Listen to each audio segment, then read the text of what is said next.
Welcome to QAV Australia. This is episode something. I should have my notes up. 844. We're recording this on the 3rd of November, 2025. Welcome, TK. That's a lovely shirt you're wearing today. Thank you.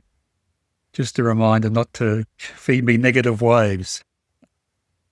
Yeah, for the people not watching the video stream, you want to explain your T-shirt, or should I explain it? You can probably read it better than mine. It's in reverse font. It's a lovely, why don't you knock off with them negative waves T-shirt starring with a photo of him from that movie. Donald Sutherland playing Oddball Yes. from Kelly's Heroes. Yes, thank you. I was trying to work out how to explain Kelly's Heroes. I'd probably say it's my favourite mixed up film, favourite fractured film. Not perfect. Fraction. Lots of problems in Right. it. But gee, it's good. Great cast, great fun, great soundtrack. And Lots of great lines. great performances from Donald Sullivan and Don Rickles in particular too. Great. Well, I'll tell you who's not performing well this week, Tony, is the market. It's only Monday. Give it a break. Wow, last week I'm talking about, and in the last week. Okay. My buy list was pretty short this week because a lot of things are Josephine's as a result of the market being down last week. Is it? It's not quite a Riley indicator yet, though, is it? No, I haven't called the Riley indicator yet. Okay. We'll wait and see. But, this, I had to sell. Well, my alarm's gone off telling me to pay attention to the bread that's in the oven. We're recording this on a Monday instead of a Tuesday because there's some horse race on tomorrow. You know, Australia Something stops. going on. Race that stops the nations on tomorrow, Tuesday. QAV stops Yeah. because there's a race on, yeah. So thanks So for we're that. doing this. Yeah, no worries. We're doing that. Well, thank you for doing it today. We're doing it a little bit earlier than normal, which means that I've just been scrambling to get my buy lists and everything done today. But yeah, but it's been a bit short because market's down, and I actually had to sell something for the first time in a long time. LAU, Lindsay Australia, is down and broke its 3-point trendline sell. I'll talk about that in a second. But before we get into that, tell me why the market has been down, TK. Well, not only does the Melbourne Cup run tomorrow, but so does the Reserve Bank meet and rule on interest rates. And inflation figures came out at the end of last week, and they weren't good. They were higher than pretty much anyone expected. And the market's gone from, I think it was almost an even bet that the rates would be cut tomorrow to it's now like a 95% certainty that they won't be cut. So I think that's meant, people really, those interest rates move markets, and it's always surprised me to a large extent, but people are now taking some money off the table, I think, because of inflationary fears. Well, I don't understand what's going on that in the market and inflation and all that kind of stuff. It's beyond my pay grade. But I tell you what I do know is that commodities are all pretty much a buy this week, except for crude, which is still a Josephine according to my reckoning, and a few minor things like nickel and magnesium, manganese. Iron ore's a buy, gold's a buy, thermal and coke and coal are both buys. Thermal coal became a buy this week. Copper's a buy, platinum's a buy, aluminium's a buy, zinc and tin are buys, steel and LNG are buys, wheat and even lithium are buys. Titanium dioxide is still a sell, but that doesn't really play a huge role in our buy list, but it's on our thing for some reason. It must have been on there at some point. Mineral sands companies. Yeah. So everything's like in commodity-wise, everything's going strong. I assume this has got something to do with something global markets, something trade wars off. I don't know what's going on. Trump did meet with President Xi last week, and they agreed that they should have more agreements, and they agree that they're going to continue to talk about things.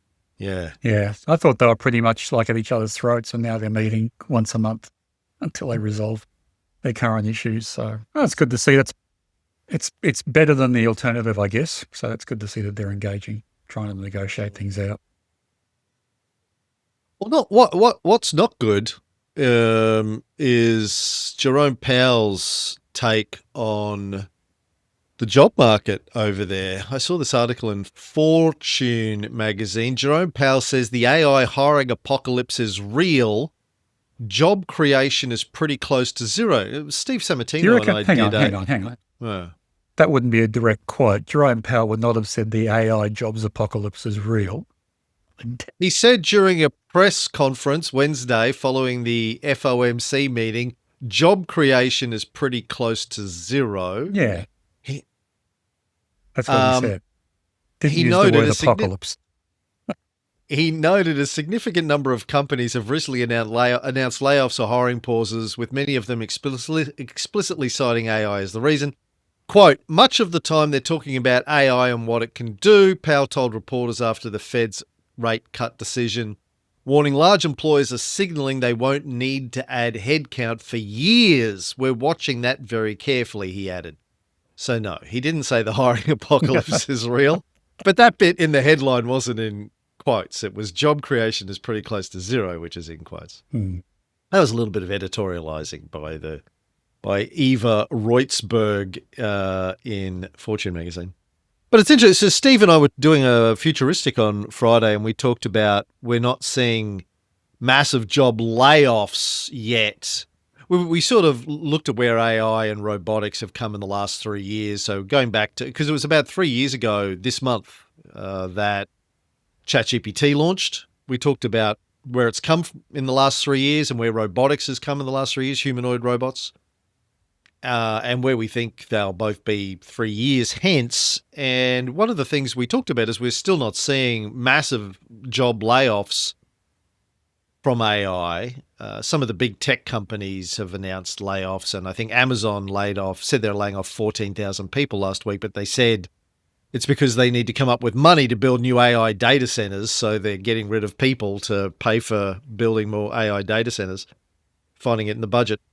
But what Powell is seeing is companies saying, maybe we're not laying off people, but we're not going to hire people either because we expect AI is going to do a lot of the work and we won't need to hire people in the short term. So that's interesting. I expect that'll play out here as well.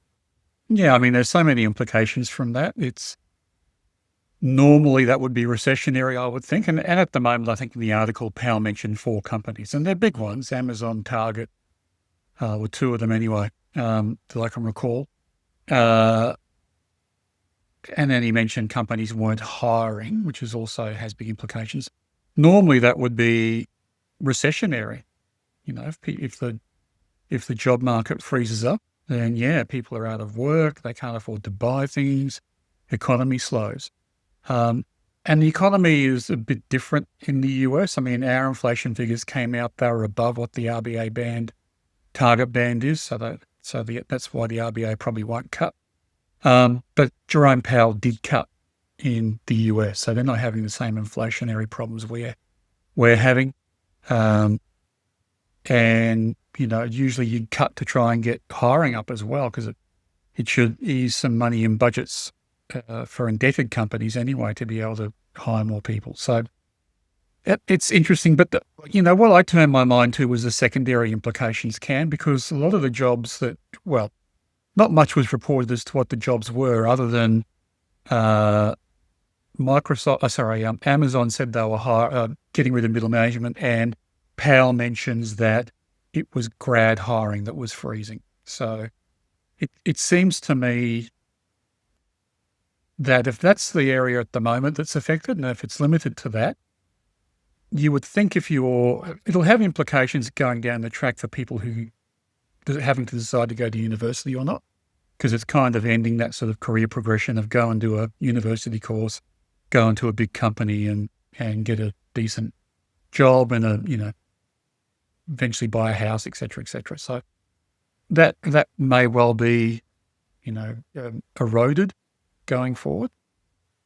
By the same token, if you're university educated, you probably got one of the best chances of getting a job somewhere else. may not be in the industry of your first choice. It may not be in the career of your first choice, but, I've seen it before when there've been large layoffs in companies I've worked for that some of my colleagues who, have had experience and have been well trained and been to university, etc., they either go and work for other industries or they, some of them went to real estate, some of them went to becoming developers, property developers or whatever. So it may not be as dislocating as when, if Amazon said, we're laying off all of our blue collar workforce and replacing them with robots. I think that'll be perhaps a more dislocating hit to the economy. I think they already did that. Have they? Some years ago. Yeah. All right. You ever seen video of an Amazon warehouse? I haven't seen Amazon's. I've seen the one in the UK, which does the supermarkets, where it's like a grid of robots going left and right and X and Y axes and then picking up from a vertical drop of parcels, and putting together That's what Amazons are like too. Yeah, right. Yep. But again, I mean, that if that's already happened, it hasn't really affected the economy. So those people probably picked up jobs somewhere else as well. I think the other important secondary effect is it's probably, it's harsh to say, but it's probably a good thing for the share market. If Amazon and Target and the other companies that were mentioned can make the same sort of profit or increase their profit and with lower costs, then their stock price is going to go up. So it's a good thing for the share market. They're not saving that money. They said they need to spend that money to build data centers to run their AI. Yeah, but that's still a growth investment, isn't it? So, I guess. Yeah, maybe it's not going to come through straight away, but it should come through if AI continues to produce productivity gains. So yeah, they're the two effects that I'd be looking at: is who's it affecting, what are they doing, and then what's the impact for us as investors. And it'll be, who knows? I don't know the answer to those two things. I suspect the impact for us to investors is to see the Mag 7 continue to march forward, because as in that article it said somewhere that I don't know if it was Powell or somebody else who was interviewed, they said, we don't think this is like the dot-com boom because the companies which are benefiting from AI have positive cash flow and they're producing profits. So, that is a difference between now and 99. Yeah. A bifurcated economy, he talks about, where wealthier Americans continue to spend freely, but those at the bottom are trading down to cheaper goods. Consumers at the lower end are struggling and buying less and shifting to lower cost products, he said. He said economists, well, I don't know if he said this, somebody said the economists have coined a new term, the Great Freeze, to describe the dismal labour market conditions. With unemployment among recent college grads topping 5%, and AI threatening to automate entry-level office jobs, many Gen Z workers are turning to graduate school as a strategic timeout. According to a Challenger Gray and Christmas report, US employers have announced nearly 946,000 layoffs so far this year, the highest total since 2020, with more than 17,000 explicitly tied to AI and another 20,000 to automation. And I opened up the Challenger Gray and Christmas report, which is from September, and it says Doge actions remain the leading reason for job cut announcements in 2025. This includes direct reductions to the federal workforce and its contractors. And I don't know, that's obviously before the budget shutdown that they've had over there. So I don't know what impact that's going to have in the next report. Well, there's plenty of speculation to say it will lead to layoffs. The freeze, there's no... It's kind of a Doge action. I don't think Doge is doing it, but I think the government in the US may well not continue on with all the wage bill that it has prior to the freeze. So that's going on.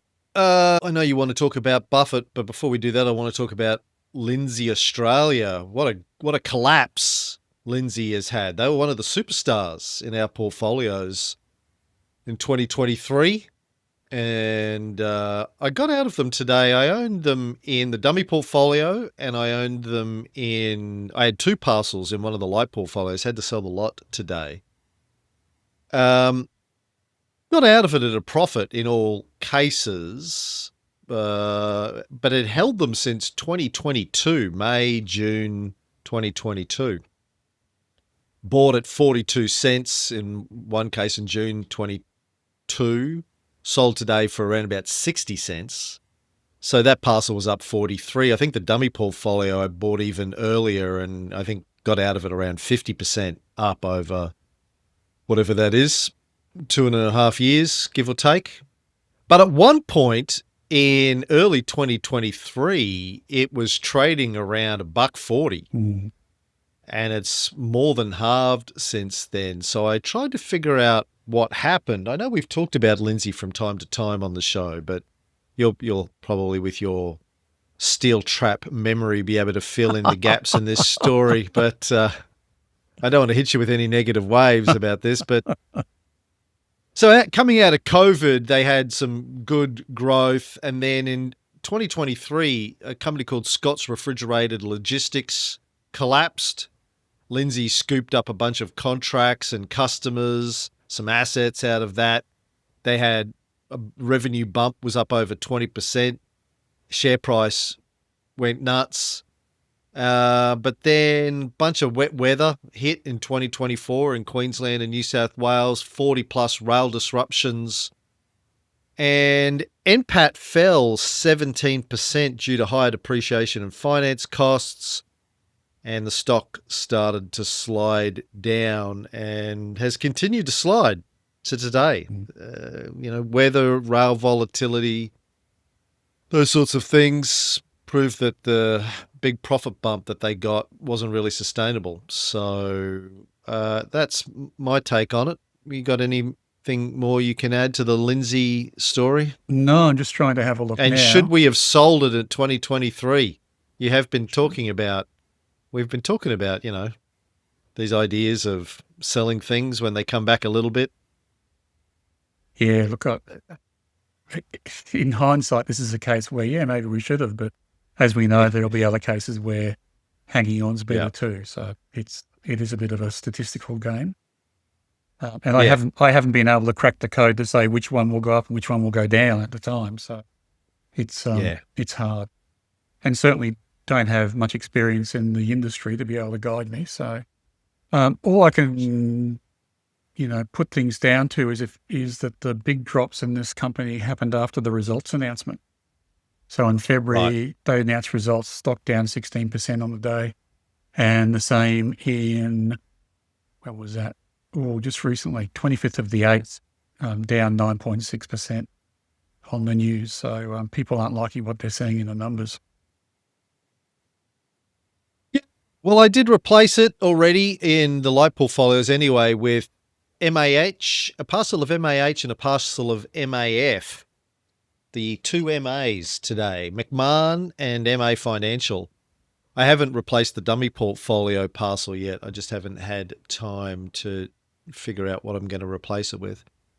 But that aside, just a quick portfolio update. The dummy portfolio in the last 30 days is up about 1% versus the benchmark, which is down 1.5% in the last 30 days.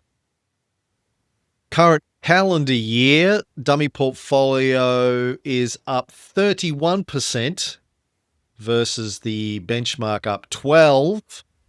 Whoa. And in the last 5 years, dummy portfolio is up about 19.5 versus 12.4 for the benchmark. Back to the good old 19.5%, hey? Yeah, yeah. The light group, by contrast, last 30 days, that's the four portfolios together, it's up about 2% versus the benchmark down 1.3. Current calendar year, the light group is up 35% versus 12. And I don't have 5 years, but all time, the light group is up 21% versus the benchmark up 11. So tracking on double. And it's all come in the last, since July, really, the last few months. That's great results. And the reason for talking about 19.5 is that's the benchmark for us, isn't it? That's the great Warren Buffett's returns. We haven't always generated those kinds of returns, but it's always good to see that we're there again. Yeah. And, it comes and goes, but Mhm. it tends to always sort of hover around that double market Mhm. over the long haul. Well, that's all good. Got some news items you want to talk about? Well, yeah, I just wondered whether you wanted to read Scott's comments apropos of market returns before I do. Yeah. Well, he's got a question. Well, no, we're Yeah, questioning yeah, an yeah. announcement. Yeah. Anyway, so yeah, Scott sent us an email. Hi Cam, really enjoying the podcast, the insights, and the weekly buy lists. Is it weird? I get excited waiting on Sunday or Monday to see it on the website. Yeah, a little bit, Scott, a little bit weird. Not at all, Scott. Um, It's good to get excited by the market. Just wanted to pass on my thanks to you and TK. I'm looking at my portfolio where I'm holding 13 QAV stock picks and only one is down, VVA, by a mere 0.54%, which I bought a few weeks back. The best are a range of 64% PRU, 55% PRN, PLT 47%, and PPM 37%, companies I probably would not have even considered investing in before. Even better, I did a little dive into performance before QAV and after QAV, and it is amazing to see. Pre-QAV, December 2024 to March 2025, down 4.3% and thinking WTF. Post-QAV, April onwards, up 22.5%. What a turnaround. Keep up the good work. Thanks, Scott. That's great, Scott. Well done. And he did bring my attention late last week to a rumor in the Fin that Pepper Money, PPM, was in discussions to acquire the Rams home loan portfolio from Westpac. And that was confirmed this morning. Pepper Money today announces that a consortium with members including Pepper Money and KKR, the consortium, is that Kravis Cole Roberts? Is it that? It Is it the old KKR? It's the old KKR that bid for Coles Myer, that was part of the Barbarians at the Gate, and I think they actually own a large chunk of Pepper Money as well. Wow. They had a whole bunch of scandals back in the 80s, was it? 80s, KKR? 90s? Yeah. Not sure. I thought back in the whole junk bonds days, they had a lot of Possibly. stuff. I'm not sure if I'm getting it confused with someone else. Anyway, With Milken. they've agreed to acquire the Rams home loan portfolio from Westpac Banking Corporation. The portfolio comprises approximately $21.4 billion in residential mortgages as at 30th of September 2025. So that came out this morning. Let's see what happened to PPM share price. Oh, nothing. No, it spiked massively. Did it really? It closed at Oh, $2.23 last week, jumped up to $2.56 this morning. It's come back a bit to $2.43, but that's still a 10% spike this morning. That's a little bit more than 10% spike. Yeah. And PPM's been at the top of our buy list for a while. So, for months. It's been there forever. I do hold it in the dummy portfolio, bought it in May of 2025 at $1.64. It's now $2.43, so it's up 48% since then. Also have it in one of the light portfolios, bought it at the same time. So I'm sure quite a few of our listeners must hold PPM. It's sort of a relatively...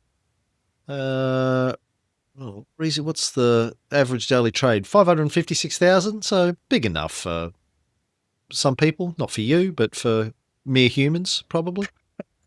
And it's still at the top of the buy list. Well, it was when I ran it over the weekend. I'm not sure where it would be right now, but had a quality score over the weekend of 28.6%. That's low. But a QAV score of 0.395. I wonder why the quality score is so low. Must be overpriced in a bunch of metrics. Yeah, I don't know. I haven't looked at it for a while. But probably a low prop calf. Yeah. That reminds me too, if you ever get a chance to watch Barbarians at the Gate or read the book, I guess, it's based on, terrific movie. I love those Hollywood recreation of real events type movies. James Garner plays the head of Nabisco, who was the first leverage buyout Target by KKR. I think they competed with Milken, the junk bond kin, to leverage up the company and let management buy it out. So really entertaining movie and a great insight to how all that kind of thing works, private equity works. I think I read the book in the 90s, yeah, when it came out. Yeah. It's been a while. And thanks, Scott. Thanks for passing on your comments. They're appreciated. And Scott makes a good point, and it applied to me as well, still does, I suppose, is that using the system that we use, you get exposed to a lot of companies you would never have heard about, never have bothered to investigate for investment, like the ones that he listed, but like Pepper Money. If I was a rookie investor, I probably would never have looked at it. So that's a really interesting dimension of investing in the way that we do. And it gets highlighted to me every week when we do the American show, like these companies that, they're weird and wonderful and all sorts of different dimensions and different industries. And I haven't heard of most of them. Occasionally we do a brand, like we did American Airlines, I think, last show. But a lot of them I've never heard of and probably would never heard of. And yet they turn up on our buy list. And then most of the time so far they've just been going nuts over there. But people in Reddit can't find anything to buy. They keep talking about Google in the value investing subreddits. Oh, Google, let's jump on Google. They're all nuts about Google. I'm like, what? Really? Anyway. So, thank you, Scott. They're not the only one, because I wanted to talk about Warren Buffett. There was an article in today's paper after their quarterly announcement, and he's now sitting on, I think it was $500 US billion of cash that he can't invest. Yeah. Which is amazing. And the analysts were saying, well, it's because he can't find anything to buy. So I think we should help him out, Cam. We should send him a free link to the US show, and he can go and have a look at American Airlines or one of the other companies we've spoken about. Because listeners here may not listen to the US show, but there's been some knockout companies and knockout results from using our system over there too, hasn't there? Oh, crazy. Like, I mean, a lot of good results, but the insane one was that Chinese watch smartwatch company, NEP, I think, NEPP, which is up 1,500% since I discovered it a few months ago on the buy list and did a deep dive on it, pulled pork on it. But most of them are up a lot, like 20, 30, 40, 50% since we covered them in months. The market over there is going completely bonkers. And no Mag 7 stocks in that too, by the way. They're pretty much unknown. No. A lot of leasing company, well, Willis Leasing, the aircraft leasing company or aircraft engine leasing company, shipping companies, drilling. Yeah. Maybe some overlap with the Australian list. There's an oil drilling company in there. Yeah. But as I keep pointing out, when we do that show, our portfolio over there, the US portfolio, hasn't had a good year compared to the Australian portfolios that are all going bonkers. It had a great year last year, but this year it's come back a long ways. It's lost a lot of the gains that it got last year. So it's still, last I checked, sort of neck and neck with the index over there, the S&P 500. Since I've been running the portfolio over there since late 2023, September, a little bit over 2 years. Our performance over that time is 58% versus the S&P up 54%. So we're beating it. But, a year ago we were doing triple. It's come back a long way since then. So thank you, Donald Trump, for since tariffs, all the great work that you're doing. Biggest number of layoffs since COVID, since your last term. And and a lot of those stocks have come back as well. Anyway, back to Berkshire Hathaway. The amount is $584 billion is the cash US. Whoa. Sitting on their balance sheet. And of course, the thing is, though, in 2 months' time, Warren ceases to be in charge of that cash. He retires. Still be on the board, but he's handing over to Greg Abel, who's been running the non-insurance part of Berkshire Hathaway for a while. all the reports are he's been doing a good job and that he's well liked in the company and respected and all the rest of it. But Berkshire Hathaway stock, which has done well over the years, really. But in the last year, I think is down 10 odd percent when the market's up 20 or so percent, down 11% this year. So I've always feared owning Berkshire Hathaway when Warren and Charlie pass on, because I think it's going to be a time of just the market getting used to the management, to reassessing its style. Can management measure up to Warren? Was there special sauce in one person, or is it actually part of the culture now? And, the insurance businesses will still do well and Briggle manage the other sides well. I've always thought, does it get broken up? It's probably harder to do these days than in the past because it's so big. It's going to be a large takeover attempt to break it up. One of the things, though, that a private equity company will look for in breaking up a company is a large cash stockpile, because they can put that to work paying off their debt or paying the interest on their debt if they leverage to buy the company. So I think Berkshire Hathaway's in a very interesting space at the moment, and it's a watch what happens for the next 12 months, I think. Yeah, I mean, why would anyone agree to sell it? The Buffett family still own a big chunk of it.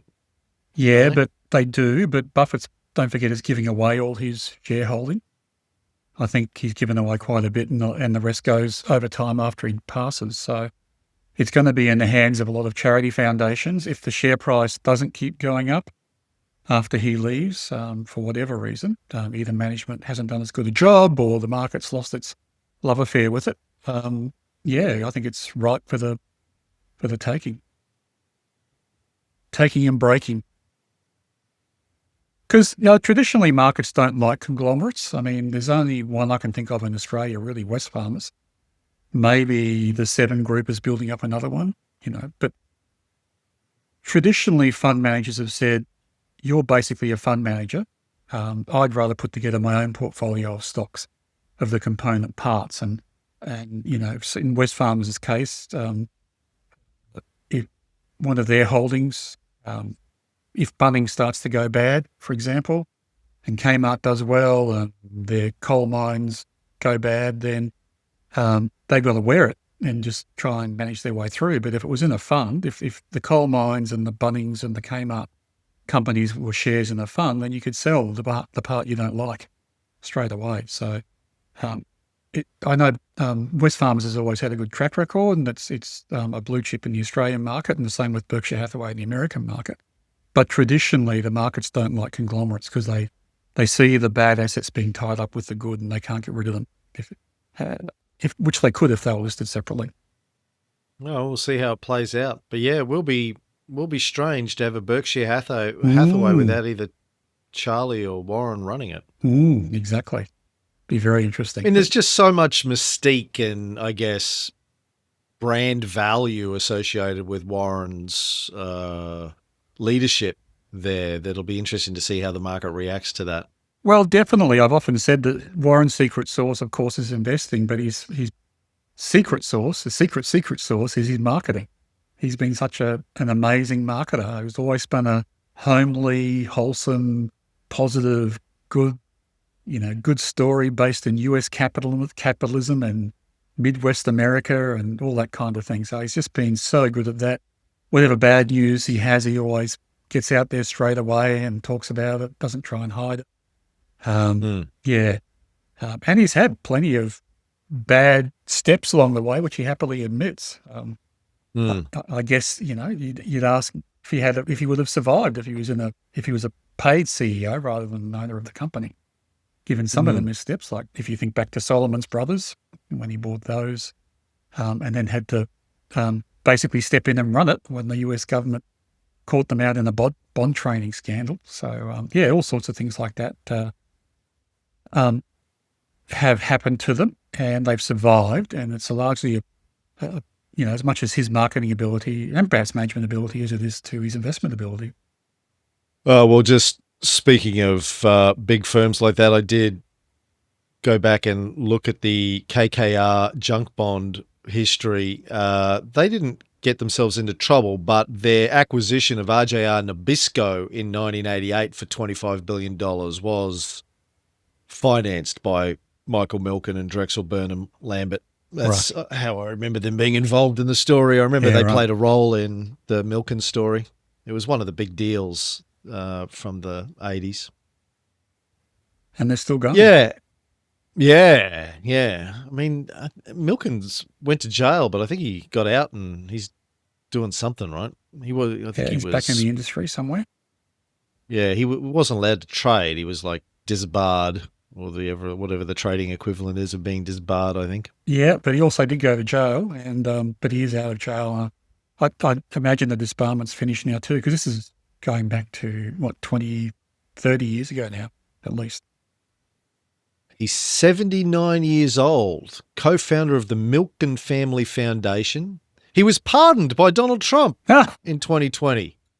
A surprise. Was indicted for racketeering and securities fraud in 1989 in an insider trading investigation.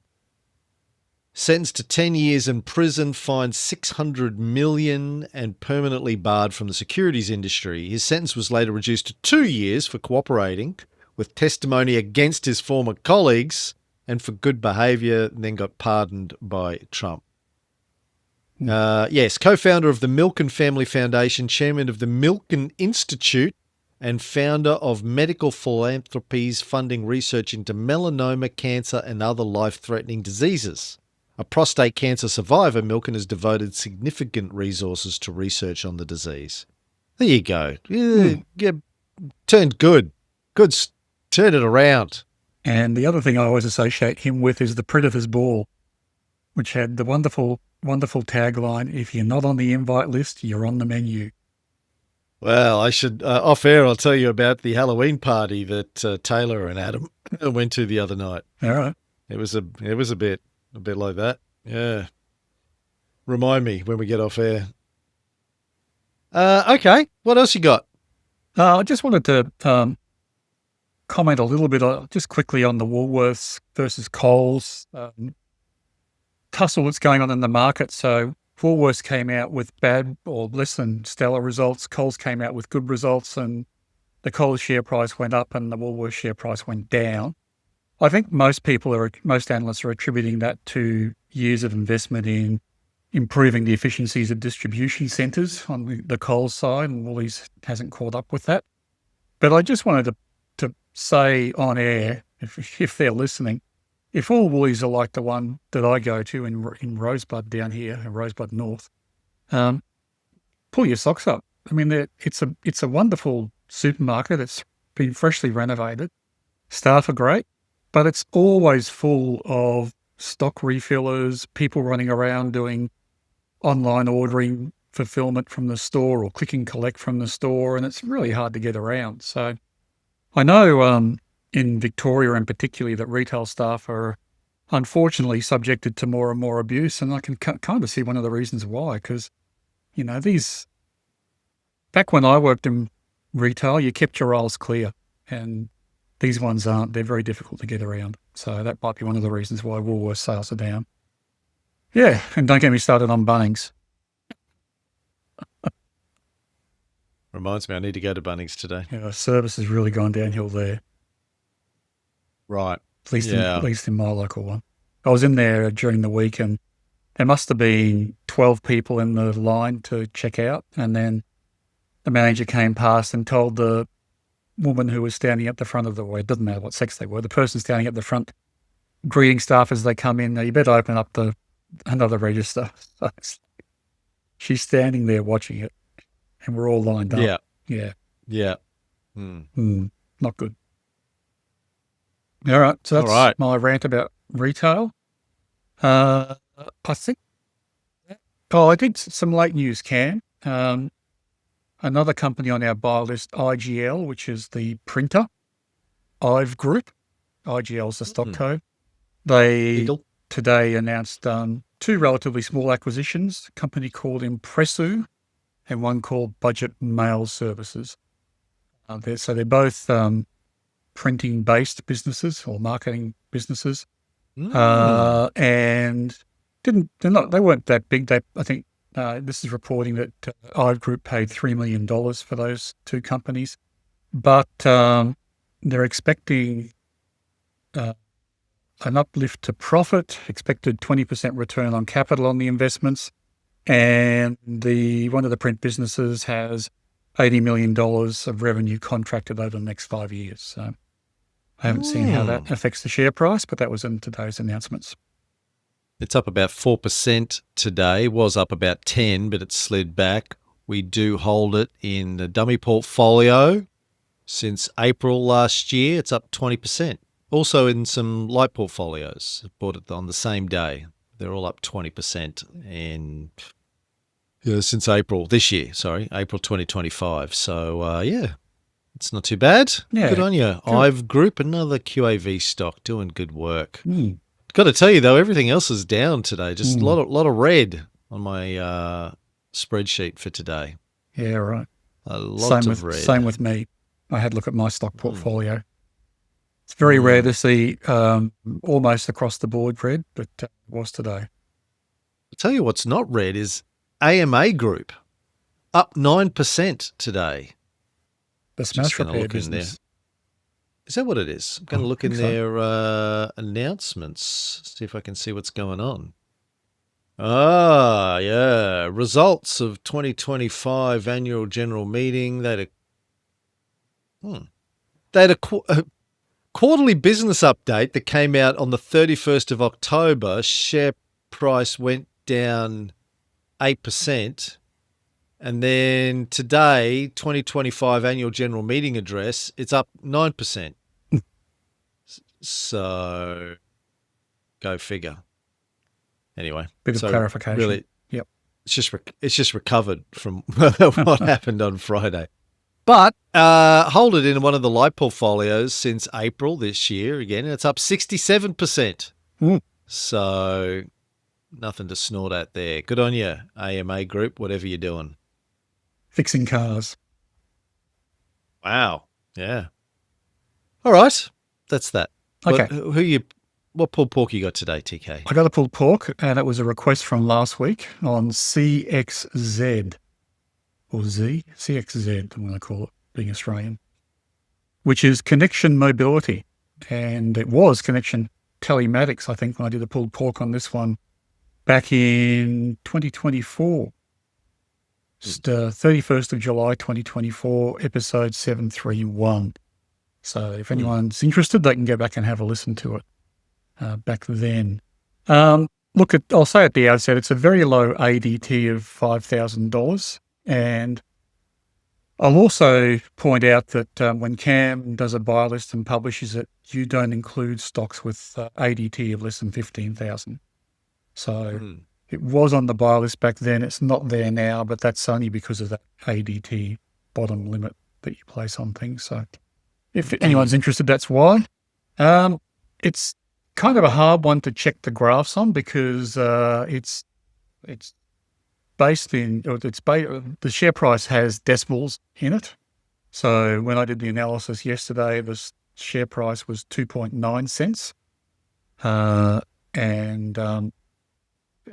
share price was 2.9 cents in 2024 when I did the analysis. As over the weekend, it was 2.7 cents. So down a little bit. But if you look at the Brettolator, it's largely unchanged because the Brettolator rounds it up to 3 cents. And the Brettolator on the weekend said it was a hold. Actually said it was a buy. But today when I went back and had a look, it has it as a sell. So that's interesting as well. So I actually went to the graph in Stock Doctor because you can get better granularity if you do it manually in Stock Doctor. And when I had a look, it was still a hold in Stock Doctor above its buy line. But yeah, it's one that's going to move around a little bit. And the Brettolator isn't nuanced enough to see some of those moves. So just be careful with that if you're looking at it. I'll just do a quick recap on the company rather than do a deep dive on what they do. So Connection Mobility operates fleet management software, and it's a software as a services company. So they rent out or lease out their software. They operate internationally, Australia, the US, Canada, and Mexico is where they have customers, but it's mainly focused on General Motors in the US, and their software, connection software called On Track, is used by GM to manage what they call their courtesy fleet. So think if you're going to get your car serviced and they give you a loan car for the day, or if you want to get picked up and dropped off if you're dropping your car in for a service, or if you're doing test drives and vehicles. The GM dealerships have this software in their vehicles, and they can track where the cars are, track their optimize their fleet usage in terms of how efficiently they're being used, the routes they're taking, the tolls they're paying, all that kind of thing. And it seems to be quite well liked by GM. So GM back in 2019 signed a 5-year deal with Connection to roll out this software across the US. It had been in use as a trial just a little bit before that. And back in January 2019, Connection announced that they had nearly 70,000 registrations for the software, including 11,500 from the Cadillac Courtesy Transport Alternative Program. And the uptake of registrations had increased significantly since the company estimated figures of more than 23 vehicles in October 2018. The CEO at the time says that was a significant turning point in the company's history, as it validates and gives credibility to its telematics software programs and its development team's ability to deliver programs on time and on budget. That was the chairman, Mark Caruso, saying that. It also demonstrates the wonderful opportunity we have as a company, having exclusive agreements with our valued partner, General Motors Corporation, where our technology solutions are built into all GM vehicles from factory, he added. Connection's On-Track fleet management software enables General Motors to manage demonstrator vehicles across 3,666 US-based registered dealers, including Buick, GMC, Chevrolet, and Cadillac, to support the service and customer care processes under the CTP and CTA programs. So that was an article in Small Caps by Danica Colonnade back in 2019. They also have a similar piece of software called Connection, and that is used by other vehicle manufacturers. GM signed an exclusive deal for On Track, but Connection Telematics also puts out another software for other users in different jurisdictions. So another comment by them in Stockhead in 2021 says the Connection believes that there is a high barrier to entry to its OEM GM business. This is mainly due to the high development costs, which could be up to $5 million required to develop the software. There is also a training process that involves more than 10,000 users, and once the solution is integrated with the GM system, it is difficult and costly to untangle. So they're really in bed with GM. I think I read in their reports that they have 99% of their revenue coming from that contract. The really interesting thing, I think, is coming up because it was a 5-year deal signed in 2019, which means it comes up for renegotiation next year. And given that GM would have the whip hand, I would think, in that negotiation, might mean a different set of arrangements for this company, or it might mean that GM takes the business somewhere else. So it's a high risk for the company. And the other thing that struck me in just going through this corporate's history is that they've had a history, I guess, of pivoting to different things, and this is the last pivot in their history. So they kind of do something. If it works out, great. If it doesn't, they'll change and acquire something or develop something and then go all in on that. And so over the life of the company, it started back in 1945 in its original incarnation. Along the way, it's been called Henry B. Smith Limited, Omni Group Limited, ECSI Limited, Connection Media Limited, more recently Connection Telematics, and then in 2023 changed to Connection Mobility. So it's kind of been a player which has tried something and then moved on. So I just want to highlight that next year in 2026, it really is a big moment for this company and potentially presents a big risk. Could go well. GM might be happy with their service and will extend, but we'll see. That aside, for the moment, the results were good. So net profit before tax was 3.2 million in FY25 versus 2.7 million in FY24. In FY25, total revenues increased by 14% to 11.2 million. And earnings per share was 0.3 cents, up from 0.2 cents per share. So very good results. And that's kind of continues on the trend for the last 5 years. So the contract has been working out well for this company. What else can I say about them? They have been undertaking a share buyback, and they have announced that they're also at the same time actively seeking complementary M&A targets. So they may well acquire something with all the cash that they're throwing off at the moment. If I look at it from a QAV point of view, I used the stock price of 2.7 cents or 0.27 cents, which is greater than IV1 of 0.2. We don't have IV2. No one's covering the stock. There's no consensus target. So I can't get an IV2 calculation, don't get a forecast earnings per share, which enables me to do that calculation. There's no dividend, so we can't score it for that. Stock Doctor financial health and trend is strong and steady. Stockopedia quality rank is 96, so that's very high. The F score is 6 out of 9, which is good. However, Stockopedia give it a very low momentum rank of 16. So that's one of their factors that they put into their score. So the overall rank for this company is 78, which is down the list for that. Not too bad, but down the list. ROE is 36% for anyone who tracks that, and it's because it's a capital-light business. So operating software as a service means that you don't have the capital of producing the equipment and sending it out and waiting for it to be sold. You lease it out instead. And a high proportion of revenue goes back into R&D, which is always a good thing to see as well. It means that their products come continuously improving. PE at results was 5.87 times, which was the lowest over the 3 years, 6 halves. Prop cap is 7 times, so it's starting to get on the high side as far as we're concerned, but just sneaks in. Net equity per share was 0.01 cents, so we can't buy it for book value or book plus 30. Directors hold 20%, but there's no owner-founder as such. So the MD owns 7%, and the director, Nick Kafala, is a fund manager, so he owns the rest of the board's holdings anyway. So we still score it because we just look at the percentage held by the board, which is 20%, but not really a typical owner-founder situation. Increasing equity has been consistent over the 5 years, so that's good. Or 5 halves, sorry, so that's good.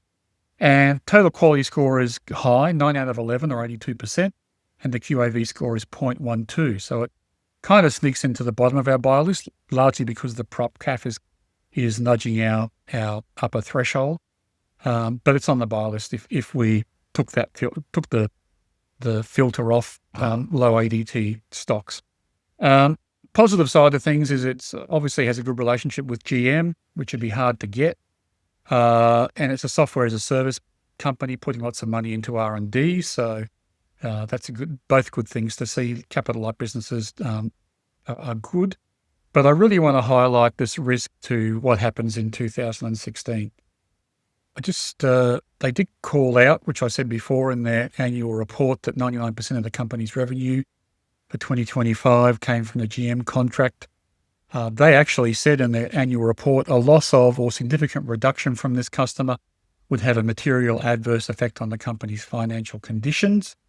And they go on to say something else, which I thought was a very strange thing in their annual report. And there's a section of annual reports where a company is meant to talk about developments after the reporting date, but that they may have known about when they put together the annual report.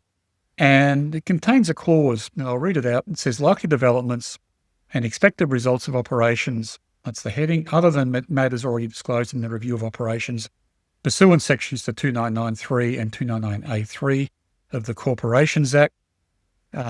it says, this report omits information relating to likely developments in the company's operations in the future because to do so will result in the opinion of directors in unreasonable prejudice to the consolidated entity.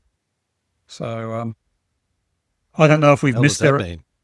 It means something's happened and they're not going to tell you, which I think is against continuous disclosure if I'm reading this the way I think I'm reading this.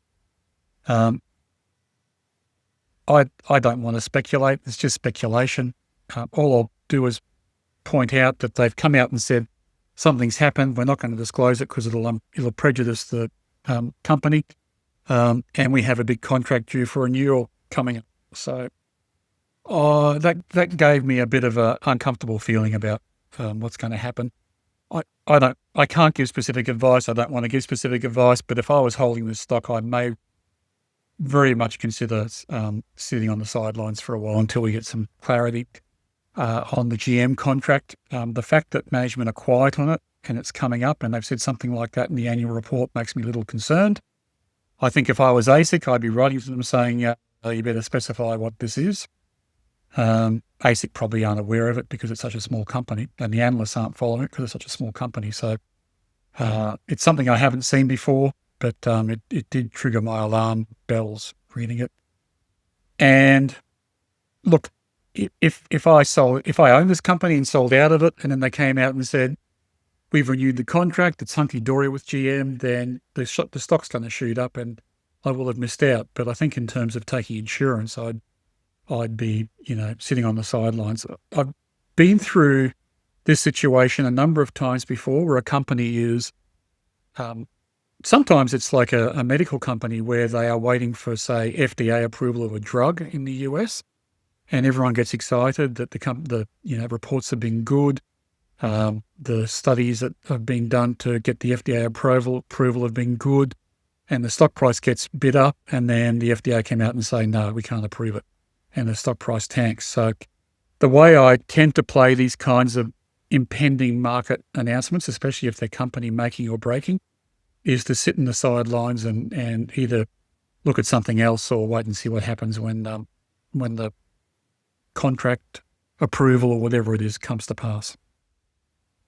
So thanks for raising it as one to have a look at. And normally it wouldn't have been a pulled pork because it's so small, but CXZ has been doing well. And the question on my mind is what happens when the contract renewal comes up with GM. Hey, Tony, just one point of order. The last time we did that on the 31st of July last year, I did the pulled pork on CXZ. Oh, okay. There you go. In that episode, you did a pulled pork on Ventura Health, VIT. Since then, the CXZ share price hasn't really moved. Ventura Health is down 32% since you did it. So my pulled pork won the day. Okay, Hot Shot, what do you think about CXZ now? Yeah, I don't know. It's a little bit iffy, right? I think so. Yeah, a little bit iffy. Might be all fine. Might be all fine, but the company needs to come out and talk about the GM contract when it can. Yes. All right, TK. Well, I think is that it for the main part of the show? Yep. I got to take bread out of the oven in 10 minutes, so let's do after hours. What have you got? Well, the important thing is my Melbourne Cup tips.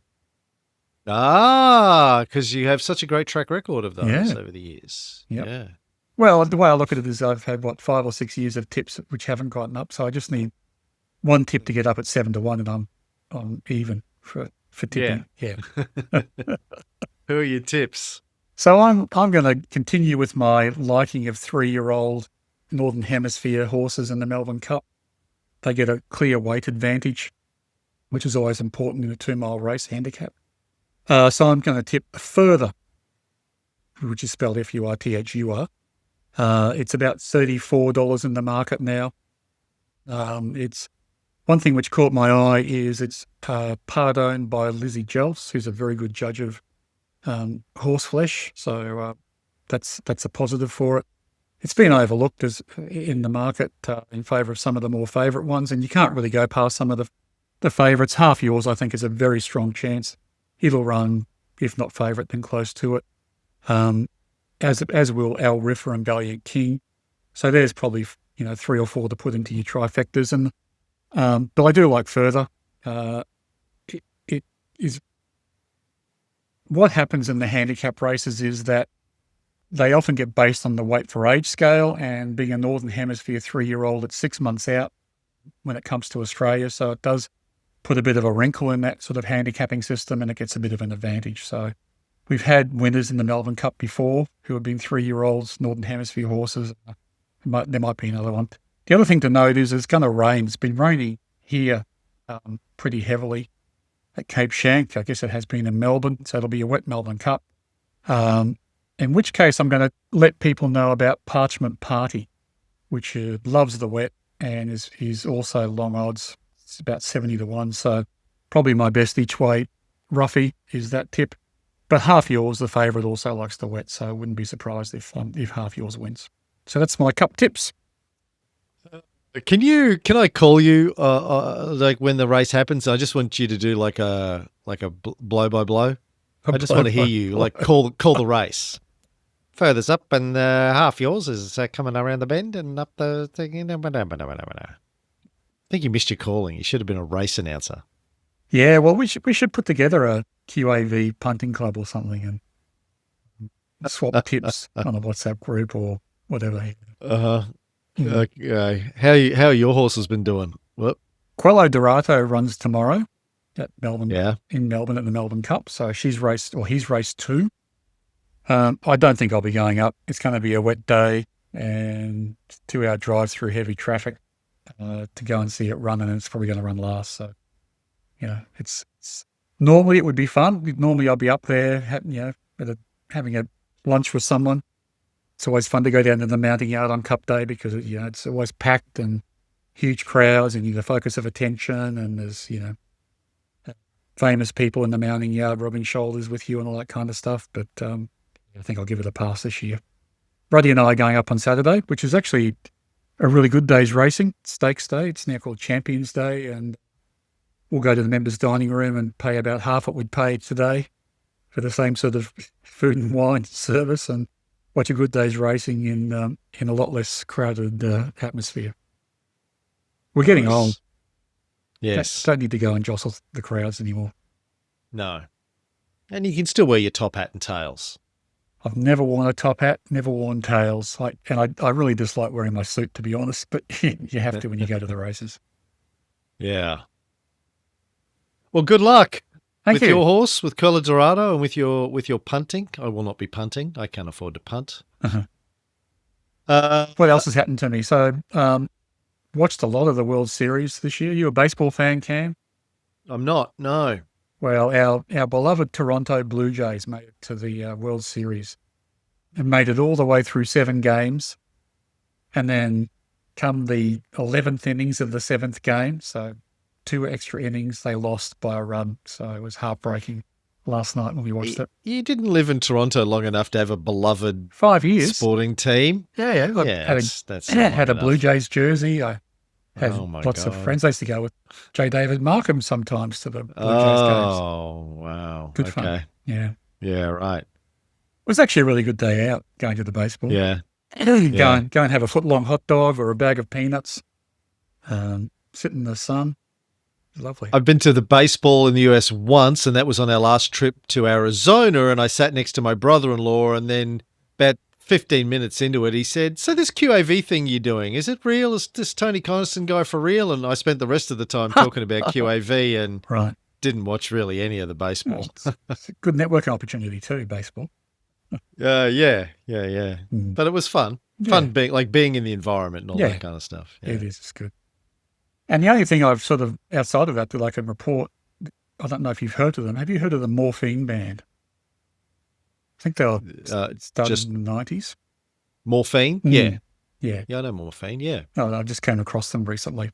Really enjoying their music and their style. The 3-piece with a sax guy playing 2 saxes and the bass guitarist with 2 strings on his bass. It's very out there, very interesting, very funky. It's good. Yeah. Well, I've been listening to the Vaselines. Do you know the Vaselines? also a 90s band, still around, but they're from Scotland, formed in the late 80s, actually. Probably best known because Nirvana covered them. Kurt Cobain was a huge fan. Okay. And he did a cover of a couple of their songs, but I think the most famous is Jesus Doesn't Want Me for a Sunbeam. Oh, yeah. He did on the Unplugged, MTV Unplugged album. But I started listening to them, and they've got a couple of more recent albums that they put out in like the 2000s, 2010s. Good, sort of a, indie, not grunge, but sort of, I don't know what you'd call it, raw sort of indie sound. Mm-hmm. Kind of good. Guy and a girl are the two main members of the band, with a couple of backups on drums and whatever. But yeah. And I've been reading. Sorry. You just reminded me then, speaking of girls and bands, that Otterboat Beaver keeps coming up on my feeds, and they I think they must have supported Oasis somewhere, because they had their first arena show, which was huge for them, which was lovely to watch.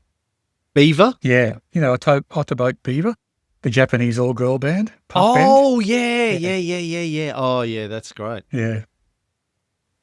I've been reading a Robert Heinlein book, Glory Road. Ooh, good book. You ever read that one? I have.